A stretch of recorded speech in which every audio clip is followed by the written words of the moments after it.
राष्ट्रीय स्तरीय कवियत्री अनामिका अंबर जैन ने 19/7/2023 को थाना सदर बाजार मेरठ में शिकायत दर्ज कराई थी, जिसमें कहा गया था कि कवियत्री अनामिका अंबर के नाम पर एक फर्जी आईडी किसी ने बनाकर उससे लोगों को अश्लील मैसेज भेज रहा था, जिससे अनामिका अंबर की छवि को लेकर कवियत्री को बदनाम किया जा रहा था, जिसके चलते थाना सदर बाजार में आरोपी के विरुद्ध मुकदमा पंजीकृत कर कार्यवाही पुलिस द्वारा की जा रही थी। पुलिस की सूझबूझ से कार्यवाही के चलते अनामिका अंबर की फर्जी आईडी को बनाने वाले युवक को पुलिस ने धर दबोचा है। आरोपी का नाम मयूर बंसल है और थाना खरकोदा का रहने वाला है। आरोपी का कहना है कि अनामिका अंबर को बदनाम करने के लिए फेसबुक की फर्जी आईडी बनाई गई थी, जिसके द्वारा लोगों को अश्लील मैसेज भेजकर अनामिका अंबर को बदनाम करने की साजिश रची गई थी, जिसको पुलिस ने गिरफ्तार कर लिया है और जेल भेजा जा रहा है।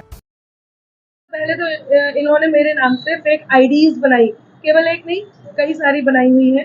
तो एक आईडी इतनी ज़्यादा सक्रिय थी कि उसने आसपास की महिलाओं को जो मेरे टच में है या नहीं है, जो उसने देखा कि कहाँ कहाँ मेरा वर्चस्व है, जैसे कवि सम्मेलन के मंच हुए या जैन समाज हुआ या जो आसपास और जो मेरी फैमिली हुई, तो उनको मैसेज भेजे। उन लोगों ने मेरे से शिकायत करी कि अनामिका जी आपने इस तरह की बात मेरे से की है क्या? मैंने कहा नहीं, ये मेरी आईडी नहीं है, ऐसी बनती रहती है। इग्नोर किया 2 बार 3 बार 4 बार।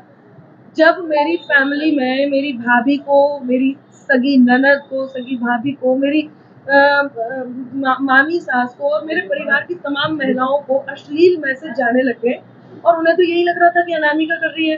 तो उन्होंने जब मिली और मेरे से बात की और उन्होंने दिखाए, स्क्रीनशॉट भेजे, तब जाके मुझे लगा कि ये तो बहुत ज़्यादा और अश्लीलता भी पराकाष्ठा थी उसकी।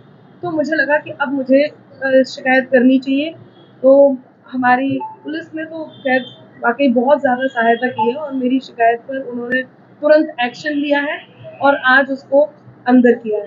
एक फेक प्रोफाइल बना करके जिसपे चित्र भी अनामिका का था और नाम भी अनामिका का था, अपडेट भी रेगुलर कर रहा था। जो फोटोज या जो सूचनाएं अनामिका अपने पोर्टल से डालती थी, वो उसके पोर्टल से उठा करके वो ऐसे डाल रहा था जैसे सक्रिय प्रोफाइल इन्हीं का है, और उसको लगातार ये शो किया जा रहा था कि ये अनामिका का है। अनामिका के जो फ्रेंड लिस्ट है उसमें से केवल महिलाओं को टारगेट करके उनको फ्रेंड रिक्वेस्ट भेजी गई। फ्रेंड रिक्वेस्ट भेजने के बाद चैटिंग शुरू हो जाती है। अनामिका का किसी के पास फ्रेंड रिक्वेस्ट जाए तो मैं नहीं समझता कि कोई इसको मना करेगा, तो वो एक्सेप्ट कर ली जाती थी।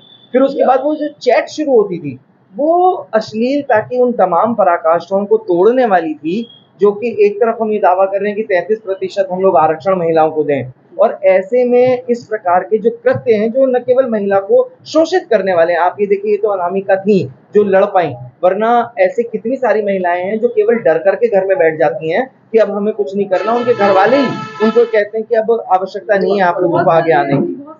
इनफैक्ट हमारे समाज की कई सारी ऐसी महिलाएं हैं जिनको अश्लील मैसेज भेजे तो उन्होंने अपनी महिलाओं के ही प्रोफाइल बंद करा दिए, बोले कि अब आवश्यकता नहीं है, जब आपने अनामिका को ऐसे भेजा और उन्होंने ऐसे भेजा, अब जरूरत नहीं है आपको सोशल मीडिया पे आने की, घर में बैठिए।